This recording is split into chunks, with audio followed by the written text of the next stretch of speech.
Hello. Hmm? Peace? Serenity? The hell are you talking about? Come on, I have a new manga to tell you about. It happens to be an Isekai manga. Now what is an Isekai? Said no one ever. Basically, it's when a run-of-the-mill regular Japanese potato gets shot all the way into an entirely strange new world with endless possibilities, where they embark on an epic and dangerous adventure, or play Stardew Valley IRL. And I'm sure you already know what is the most famous Isekai anime ever. That's right, it's Dragon Tales. You know, when it comes to Isekai, it seems that with each day there's like 10 new manga releases, and they're all the same generic copy-paste trash, with one-dimensional characters, predictable plot, and a shitload of fanservice. Usually I don't hold it against a fantasy manga if it's generic, as long as it's fun to read. So just like a man can die of dehydration in the middle of the ocean, in this sea of regurgitated content, you can't help but thirst for something that is even a little bit interesting. So the manga that I got for you today is called Magic Maker. Now let me give you the lowdown. Our protagonist always dreamed of using magic. He tried everything he could think of in order to get magical powers, but of course none of them succeeded. He even tried remaining a virgin until he's 30 to become a wizard. Bruh. In case you didn't understand what I just said, it's like a Japanese joke where if you stay a virgin until you're 30, you'll become a wizard. It's stupid, but something did happen. His heart started beating faster, his chest tightened. Did he actually succeed? No, it was just a heart attack. So bro dies and gets isekai'd into a fantasy world with a medieval civilization, fantasy creatures, and monsters. His new name is Shion Ornstein, born to a small noble house. And now he's over the moon with happiness, because he can finally achieve his dream. After all, this is a fantasy world, so surely it will have magic. Yeah, no. This world has no magic whatsoever. None. Nada. Zip. Shion's heart breaks. He spends the next 3 years researching and learning about the world. And he discovers that this world doesn't even have the concept of magic, let alone supernatural powers. So if there's no magic, then what's the point of him being in that world anyway? Just when Shion was about to accept reality and give up, his sister took him to a lake to cheer him up and show him a strange phenomenon. It was balls of soft blue light rising from the lake. Shion didn't know whether that was caused by magic or not, but that scene lit a fire in him. There was still hope. So Shion, his sister, and their friend begin their investigation on these strange lights. And that was the first step they took on their journey of researching and developing magic, and Shion becoming the magic maker. It goes without saying that the best part about this manga is the magic experiments. It's like Dr. Stone, but with magic.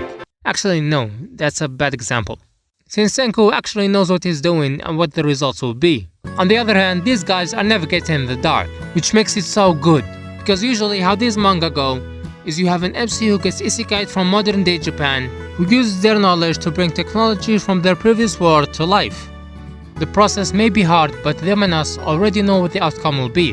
What are the characteristics of the thing they're developing, and what are its functions? Unlike in this manga, where we know just as much as every other character in the manga. They're making something completely new, and we are with them in every step. It's a lot of fun seeing them encounter a problem, come up with different solutions for it, then fail again and again until they finally succeed. For example, this one time they discovered that in order to do fire magic, they need a catalyst, like a fire or a spark. So they eventually end up making a glove with flint stones on the fingertips. So when he snaps his fingers, sparks would come out. It's awesome!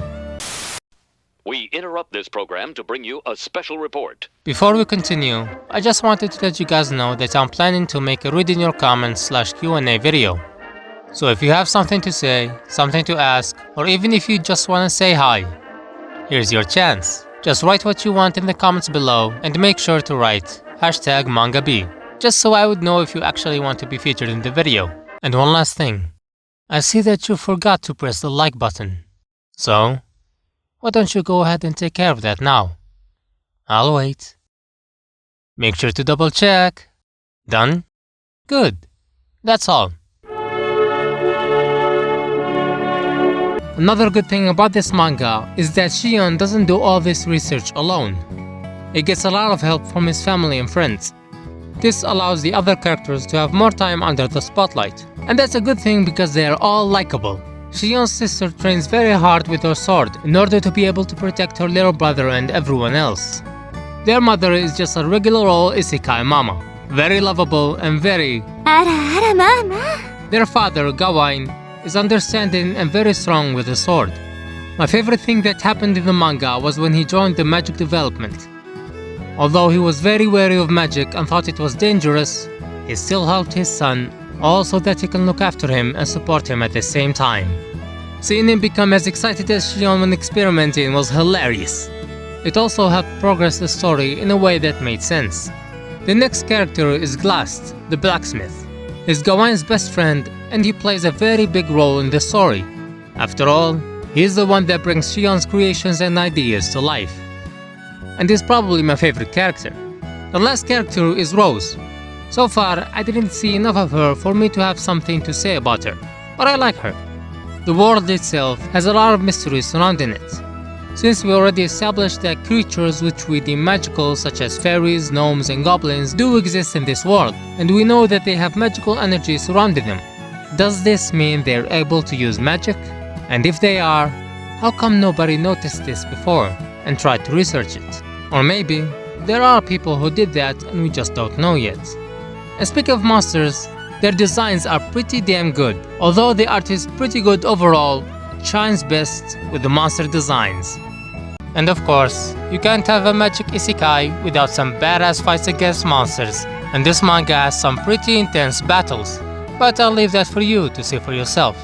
As of today, the manga currently has 16 chapters and is still ongoing. And that's all I have for today. I hope you enjoyed it. I will see you next time, but until then, take care of yourself. Bye!